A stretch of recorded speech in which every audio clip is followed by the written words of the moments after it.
மக்களுக்கும் அவர்கள் ரசனைக்கும் நான் இங்க நன்றி சொல்லிக்கிறேன். அண்டு மிக முக்கியமா இப்ப இந்த படத்து விஷயம் மட்டும் இல்ல, பொதுவாகவே இன்னொரு முக்கியமான நன்றி சொல்ல வேண்டிய இடம் வந்து தளபதி விஜய் சாருக்கு நான் ஃபர்ஸ்ட் சொல்றேன். ஏன்னா இந்த படம் வந்து செக்கு வந்து ஃபர்ஸ்ட் அவர் கையில இருந்து தான் வாங்கினதே. நாங்க டைரக்டருக்கு அந்த செக் அவர் கையில தான் வாங்கினோம். ஸோ அப்படி எங்களுக்கு தொடங்கி வச்சாரு. அண்டு அவர்கிட்ட வந்து நான் இப்போ ஒரு இந்த கட்சி பேர் அனௌன்ஸ் பண்றதுக்கு முன்னாடி நாள் என்ன கூப்பிட்டுருந்தாரு ஸ்பாட்டுக்கு சொல்லி போயிருந்தேன். அப்போ போனப்ப அவர் சொன்ன ஃபர்ஸ்ட் வார்த்தை அது அவ்வளோ ஹாப்பியா இருந்துச்சு. என்னன்னா, காஞ்சூரிங்கப்பன் சூப்பர் ஹிட்டுப்பா அப்படின்னாரு. அது அவர் சொல்லி கேட்கும் பொழுது உண்மையிலேயே எனக்கு அவ்வளோ சந்தோஷமா இருந்தது. ப்ரொடியூசரும் ஆடியன்ஸும் சொல்லும் போது எனக்கு எவ்வளோ சந்தோஷம் வந்துச்சு. அது விஜய் சார் ஒருத்தர் சொல்லி கேட்கும்போது எனக்கு அவ்வளோ வந்தது.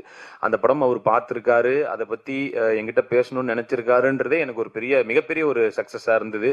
நான் சினிமா வந்ததற்கான பலன் அப்படின்றதுல அதுவும் நான் அடைஞ்சதான் இன்னைக்கு சந்தோஷப்பட்டேன்.